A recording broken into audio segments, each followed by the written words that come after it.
आज मैं आप लोगों को सीएनसी का चौथा चैप्टर पढ़ाऊंगा, सिस्टम डिवाइसेस। तो सिस्टम डिवाइसेस के बारे में अगर हम बात करें तो ऐसे डिवाइसेस जो सीएनसी मशीन को चलाने के लिए प्रयुक्त हों, ठीक है, या फिर फिजिकल जितना भी चीज़ होती है, जैसे डिवाइसेस क्या सिस्टम में दो चीज़ें होती हैं, एक सॉफ्टवेयर और एक हार्डवेयर। तो जितने भी हार्डवेयर होते हैं वो सब हमारे डिवाइसेस ही होते हैं, ठीक है। ये जैसे कि इसमें लिखा है, इस निकाय में भौतिक अवयव इस प्रकार व्यवस्थित होते हैं जिससे सभी अवयव निर्देशों द्वारा स्वयं को अथवा अन्य निकाय को नियंत्रित करते हैं।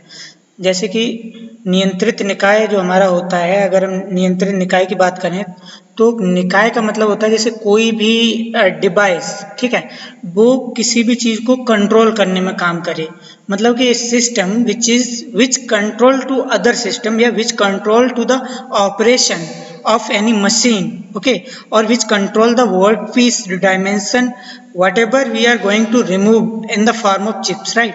जैसे अगर हम अनवांटेड मटेरियल रिमूव कर रहे हैं किसी भी वर्क पीस से, तो उसके लिए जो डिवाइस की जरूरत पड़ेगी, जो निकाय की जरूरत पड़ेगी, उसी को हम बोलते हैं सिस्टम निकाय, ठीक है, या सिस्टम डिवाइस, ठीक। उस डिवाइस को अगर हम नियंत्रण करते हैं कि या तो स्वयं के द्वारा या फिर किसी अन्य के द्वारा, तो उसे हम बोलते हैं नियंत्रण निकाय, उसको निकाय को नियंत्रण करने वाले को, ठीक है, कंट्रोल सिस्टम। यह इसके मुख्य अवयव होते हैं, पहला डायरेक्टली कंट्रोल्ड वेरिएबल, मतलब कि अगर सीधा अगर कंट्रोल में आ रहा है, मतलब कि जैसे कोई भी मशीन है, अगर हम उसे डायरेक्ट कंट्रोल कर रहे हैं तो वो डायरेक्टली कंट्रोल हो जाएगी। इनडायरेक्टली कंट्रोल्ड वेरिएबल उस तरीके की मशीन है जिन्हें हम कंट्रोल तो कर रहे हैं लेकिन डायरेक्टली नहीं कंट्रोल कर रहे हैं, ऑटोमेटिक कंट्रोल कर रहे हैं, प्रोग्राम दे के कंट्रोल कर रहे हैं, ठीक है, या किसी और सिस्टम से अटैच करके कर रहे हैं लेकिन डायरेक्ट कंट्रोल नहीं कर रहे हैं। निर्देश या संकेत, निर्देश या संकेत का मतलब है कि जो भी मशीन होती है उसमें नंबर, अक्षर या किसी चिन्ह के द्वारा, कमांड के द्वारा, ठीक है, हम क्या करते हैं, मशीन को निर्देश देते हैं कि आपको क्या काम करना है, क्या नहीं करना है। उसके बाद हम बात करें रेफरेंस इनपुट, तो मशीन में जो इनपुट दिया जाता है उसी को हम बोलते हैं reference input, in the form of directly, indirectly, number, numeric, अक्षर, अल्फाबेट, किसी भी चीज़ में अगर हम उसको इनपुट दे रहे हैं तो उसे हम क्या बोलेंगे, रेफरेंस इनपुट। अगर हम बात करें एक्चुएटिंग सिग्नल, ठीक है, एक्चुएटिंग सिग्नल क्या होता है कि जो हमारी मशीन को मोशन देता है, लीनियर, फ्लक्चुएटिंग मोशन, ठीक है, जो भी मोशन देता है तो वो एक सिग्नल भी जनरेट करता है। एक्चुएटिंग सिग्नल हमारे होते हैं जैसे मशीन को सिग्नल देगा, फ्लक्चुएट करके बताएगा, ठीक, कि मशीन में क्या प्रोसेस चल रहा है, क्या नहीं चल रहा है। डिस्टरबेंस, ठीक है, जैसे मशीन में अगर कोई भी डिस्टरबेंस आता है, कोई भी प्रकार की कुछ भी चीज़ आती है तो मशीन हमारी एक अलार्म बजा देगी, ठीक, तो वो डिस्टरबेंस हमें पता चल जाएगा कि किसके थ्रू हो रहा है, उसे हम बोलते हैं डिस्टरबेंस। निकाय त्रुटि, ठीक है, तो ऐसा कोई डिवाइस नहीं है जिसमें एरर ना हो, जिस तरीके से ऐसा कोई मनुष्य नहीं है जो गलती ना करता हो, उसी तरीके से every device have one error, right. मतलब कि अगर हम 100% में से अगर कोई भी परसेंट दें तो भले ही 0.001% एरर, मतलब कि एरर जरूर रहेगी उसमें, ठीक। तो सिस्टम के अंदर जो कमियां होती हैं, जो एरर्स आती हैं, तो उन्हीं को हम बोलते हैं सिस्टम निकाय एरर।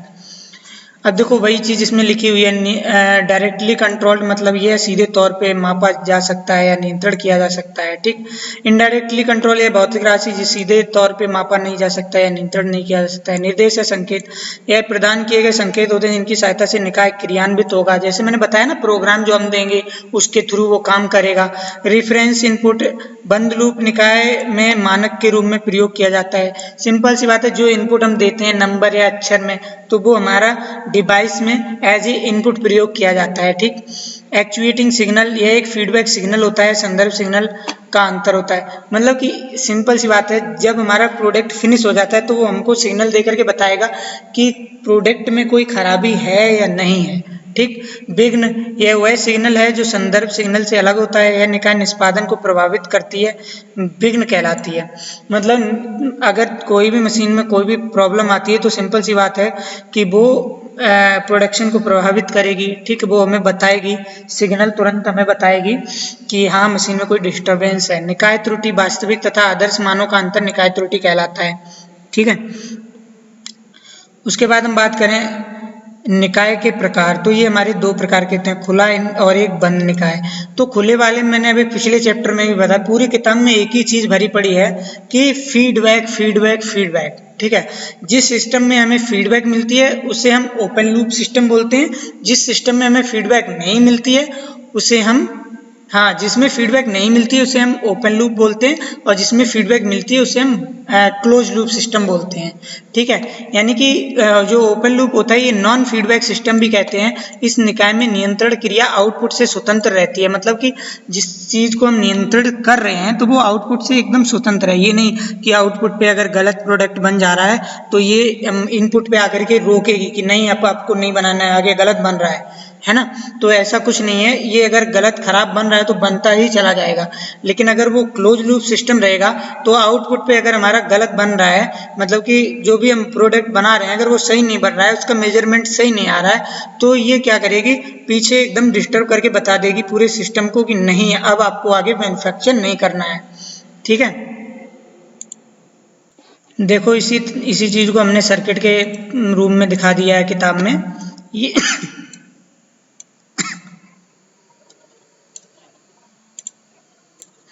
ठीक है, तो अब हम बात करते हैं कि ये चित्र में दिखाया गया है जो ये हमारा रेफरेंस इनपुट होता है, जो इनपुट हम मशीन को देते हैं, और ये कंट्रोलर होता है, ये एक्चुएटिंग सिग्नल होता है। ठीक है, और ये हमारा कंट्रोलर प्रोसेस होता है। यहाँ पे हमारा कंट्रोल्ड वेरिएबल होता है जिसको हम कंट्रोल कर रहे होते हैं प्रोग्राम के द्वारा।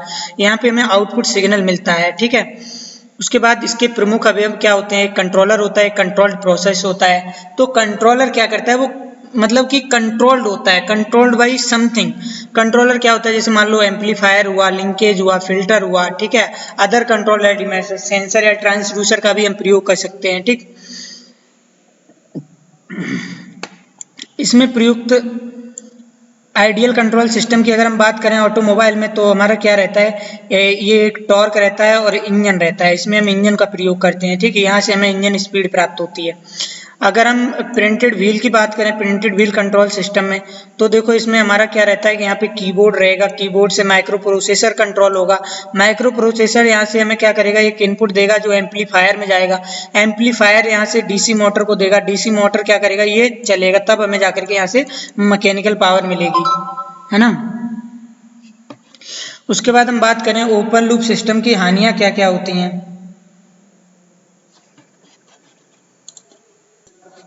ठीक है, तो इसकी जो हानियां होती हैं, इसकी सरल संरचना, ये तो मतलब कि लाभ है, संरचना इसकी सरल होती है। सीधा बनाना है तो सीधा काम, सिंपल सी बात है, आसानी से हो जाएगा। अनुरक्षण आसान होता है एवं कम होता है। सस्ता नियंत्रण निकाय, तो अभी मैं बात कर रहा था कि इसके लाभ की, ये स्थिर होता है। ठीक है, हानियां की बात करें तो आउटपुट अपेक्षित मान से कम आता है, आउटपुट कम आता है, यथार्थ निष्कर्ष परिणाम प्राप्त नहीं होते हैं, नियंत्रण निकाय में परिवर्तन स्वतः नहीं होता है, और मल्टी फंक्शनिंग की संभावना अधिक होती है। ठीक है, यहाँ मल्टी फंक्शनिंग होना चाहिए, माल फंक्शनिंग लिखा है। उसके बाद हम क्लोज लूप सर्किट की बात करें, ठीक, तो इसमें क्या होता है कि जो इनपुट होता है इसका, वो आउटपुट से कनेक्ट रहता है ना, यानी कि ये फीडबैक इसमें हमें मिलती है। देखो ये फीडबैक हमारी जो आउटपुट जहाँ पे है इंजन, तो ये हमें यहाँ पे फीडबैक ले जाके दे रहा है। अगर यहाँ पे प्रोडक्ट में कोई खराबी आएगी, कोई कमी आएगी, ठीक है, तो ये हमें बताएगा फीडबैक सिस्टम की क्या समस्या आ रही है। ठीक, जैसे कि फीडबैक लेने के लिए हमें मतलब कि क्या क्या चीज़ें, सेंसर वगैरह लगाना पड़ता है। सेंसर क्या होता है, sensor is a sensing device which sense whatever equipment is manufacturing by the machine, तो वो सेंस करेगा। If any error is coming then definitely it will reflect to the input. ठीक है, ये मतलब कि आउटपुट से इनपुट को बताएगा कि इसमें कोई एरर आ रही है। ठीक, तो सिंपल है, इसको अपने आप से बना करके लिखो। ठीक है, किताब के ऊपर बिल्कुल नहीं जाना है। ठीक, उसी तरीके से ट्रांसड्यूसर भी होता है। ठीक, तो इसके बारे में भी पढ़ लो। वे ट्रांसड्यूसर जो किसी भौतिक राशि से अधिग्रहण करने के लिए प्रयोग किए जाते हैं, प्राथमिक ट्रांसड्यूसर कहलाते हैं। ठीक, अरे कुछ नहीं, सिंपल से फीडबैक सिस्टम के लिए यूज होता है। ठीक है, ये हमें एक सिग्नल देता है कि हमारे मशीन में जो आउटपुट चल रहा है उसमें कोई प्रॉब्लम तो नहीं आ रही, उसमें कोई समस्या तो नहीं आ रही। ठीक है, अब जैसे अगर हम बात करें कि ट्रांसड्यूसर कितने प्रकार के होते हैं। ठीक, तो ट्रांसड्यूसर जो हमारे हैं, ट्रांसड्यूसर जो हमारे हैं वो 4-5 प्रकार के होते हैं। ठीक है, तो मैं इसके बारे में अगर मैं बात करूं तो इसमें पहला होता है रेजिस्टिव टाइप ट्रांसड्यूसर, दूसरा होता है हमारा इंडक्टिव टाइप, तीसरा होता है हमारा कैपेसिटिव टाइप। ठीक है, ये इंग्लिश में याद रखोगे तो ज़्यादा बेटर रहेगा। वोल्टेज डिवाइडर, ठीक है, वोल्टेज प्रोडक्टिव टाइप ट्रांसफॉर्मर। ठीक, और अगर आप लोगों को इस वीडियो में नहीं दिख रहा है कोई दिक्कत नहीं, मैं इस बुक का पीडीएफ आप लोगों को दे दूंगा। ठीक, और पीडीएफ मैंने भेज भी रखा है ऑलरेडी ग्रुप में, जिसको भी पीडीएफ चाहिए वो मुझे मेरे नंबर पे व्हाट्सअप कर सकता है। ठीक है, और बाकी इसमें ज़्यादा कुछ पढ़ने की कोई ज़रूरत नहीं है। अब मैं आप लोगों को सेंसर के बारे में कुछ बताऊंगा कि जो सेंसर जहाँ पे लगे होते हैं तो ये दो तरीके से लगे। एक होता है हमारा कॉन्टैक्ट सेंसर, ठीक, एक होता है नॉन कॉन्टैक्ट सेंसर। ठीक है, तो इसमें क्या होता है, the movement of the sensor, ठीक, चलो हिंदी में पढ़ लेते हैं। इस प्रकार के सेंसर में सेंसर के अवयव के आवागमन की सहायता से विद्युत वोल्टेज के परिवर्तन, प्रतिरोध, धारिता आदि में परिवर्तक को ज्ञात किया जाता है। मतलब कि ये जो सेंसर जो संपर्क में रहता है उससे हम, जैसे अगर मान लो वोल्टेज में कोई समस्या आ रही है मशीन में, ठीक है, अगर उसके रेजिस्टेंस में कोई समस्या आ रही है ना, या फिर मान लो कैपेसिटेंस में कोई समस्या आ रही है, तो इस कॉन्टैक्ट सेंसर से हम पता कर सकते हैं। और जो नॉन कॉन्टैक्ट सेंसर है, इस प्रकार के सेंसर में परिवर्तन का मापन वायु की उपस्थिति के कारण होता है। ठीक है, अगर इसमें हवा जो रहेगी, हवा, उसी से ये हवा के कांटेक्ट में आकर के ही बता देगा कि क्या प्रॉब्लम है। ठीक है, पोटेंशियोमीटर सेंसर, कई तरीके के सेंसर्स होते हैं। इस सेंसर में एक संपर्क प्रतिरोध प्रति यूनिट लंबाई में लगा होता है, जिसके साथ विसर्पी स्लाइडिंग कांटेक्ट लगा होता है, जो अवयव दूसरी लंबाई पर घूमता है। इस पर हम रेखी तथा घूर्णन विस्थापन के लिए प्रयोग करते हैं। मतलब कि जो पोटेंशियोमीटर सेंसर है ये विस्थापन तथा घूर्णन गति को मेजर करके बताएगा पॉइंट टू पॉइंट कि इसकी कितनी गति हो रही है किस समय पर। ठीक है, तो ये वो चीज मेजर करके बताएगा। उसके बाद हम स्ट्रेट गेज एलिमेंट की बात करें तो ये हमारा स्ट्रेट गेज रहता है। स्नैप गेज भी तुम लोगों ने सुना होगा। ये डायरेक्टली हमारे जो रेजिस्टेंस, जैसे मान लो कोई भी ऑब्जेक्ट अगर बनता है तो ये डायरेक्टली उसे मेजर करते हैं बस। ठीक है, विकृत गेज के प्रकार, मतलब कि टाइप्स ऑफ स्ट्रेन गेज। ठीक है, स्ट्रेन का मतलब समझ रहे हो, स्ट्रेन का मतलब होता है एलोंगेशन। मतलब कि जैसे मान लो कोई भी ये प्रोडक्ट है, ठीक, और इसकी लंबाई L है, ठीक, और अगर ये खिंचाव, इसमें खिंचाव आने के बाद इसकी लंबाई कितनी हो जाती है, L प्लस डेल्टा L। ठीक है, तो इसमें जो डेल्टा L है वही हमारा क्या है, इसका स्ट्रेन है। ऐसे मान के चलो, इसका स्ट्रेन हम कैसे निकालेंगे, स्ट्रेन का फार्मूला क्या होता है, चेंज लेंथ बटे ओरिजिनल लेंथ, मतलब कि डेल्टा L बटे L, ये हमारा आता है स्ट्रेन कैलकुलेट करने पे। तो स्ट्रेन को मेजर करने के लिए भी हम सेंसर का प्रयोग करते हैं। पहला wire bound strain, foil type, semiconductor, capacitive strain. ठीक है, तो ये इस तरीके के सेंसर हम प्रयोग करके हम इसको मेजर करते हैं। ठीक, उसके बाद हम विस्थापन का मापन ज्ञात करें। मतलब कि जैसे मान लो विस्थापन कितना हुआ है, एलोंगेशन कितना हो रहा है, ठीक है, तो उसे ज्ञात करने के लिए इतने सारे उपकरण हैं जिनका प्रयोग किया जाता है। निम्न ट्रांसड्यूसर का प्रयोग किया जाता है। एलबीडीटी के बारे में सब लोगों ने ही पढ़ा होगा। ठीक है, variable inductance transducer, strain gauge, capacitive transducer, तो इतने प्रकार के ट्रांसड्यूसर हैं। अगर इनमें से तुम लोगों को कुछ भी याद बने रहते हैं, 2-4 भी, तो भी इनको आराम से लिख सकते हो। ठीक है, उसके बाद स्पीड सेंसर से हम स्पीड को मेजर करते हैं, मतलब कि किस स्पीड पे हमारी जो मशीन चल रही है। ठीक है,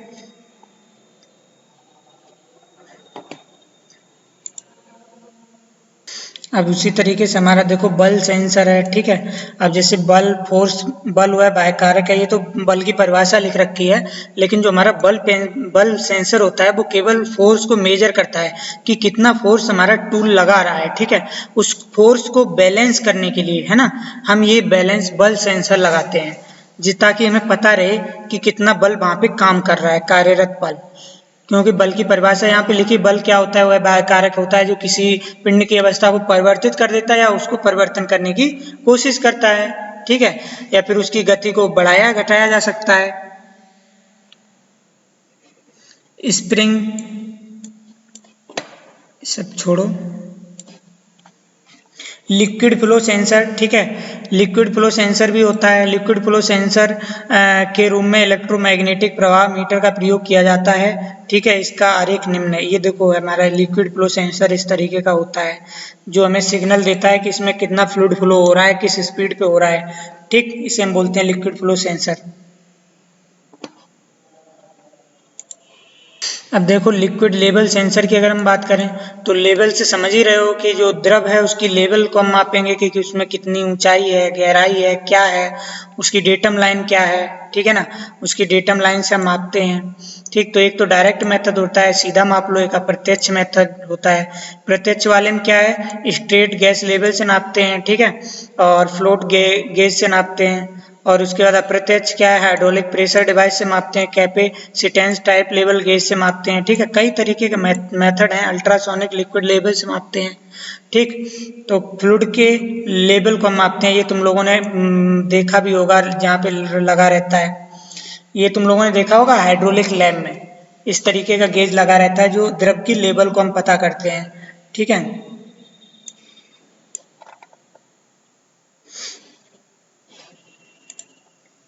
उसके बाद हम बात करें, ये जो टेम्परेचर सेंसर हमें दिया गया है ना, तो टेम्परेचर सेंसर मतलब कि केवल टेम्परेचर को मेजर करने के लिए ही प्रयोग किया जाता है।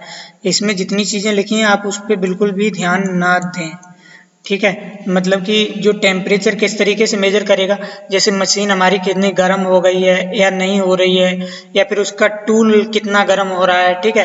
तो मशीन में जितनी भी ऊष्मा जनरेट हो रही है, हीट जितनी भी ट्रांसफर हो रही है, तो वो हम सब टेम्परेचर सेंसर से ही मेजर करते हैं, ठीक है। उसके बाद अगर हम बात करें,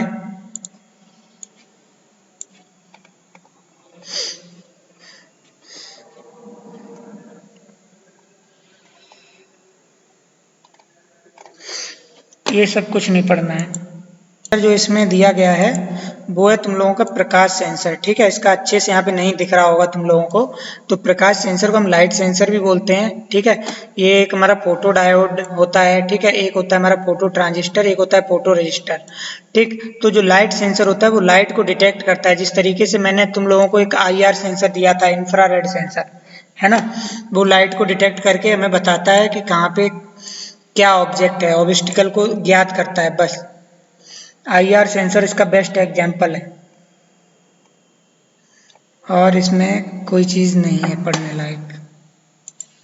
मशीन में देखो, मशीन में संपीड़क का भी प्रयोग किया जाता है, जिसकी क्षमता कितनी होती है, 500 किलो पास्कल से 1 मेगा पास्कल होती है, ठीक। वायु को संपीड़ित करने के लिए इसका प्रयोग किया जाता है। वायुवीय बल्ब का भी प्रयोग किया जाता है, ठीक है। और वायु एवं ध्रुवीय निकाय में कितने कितने प्रकार के होते हैं, तो ये दिया गया है। 2 द्वार वाल्व, 3 द्वार, 4 द्वार होंगे तो 4, 5 होंगे तो 5, ठीक है। मतलब कि जितना जरूरत के हिसाब से हम प्रयोग करते हैं, ठीक।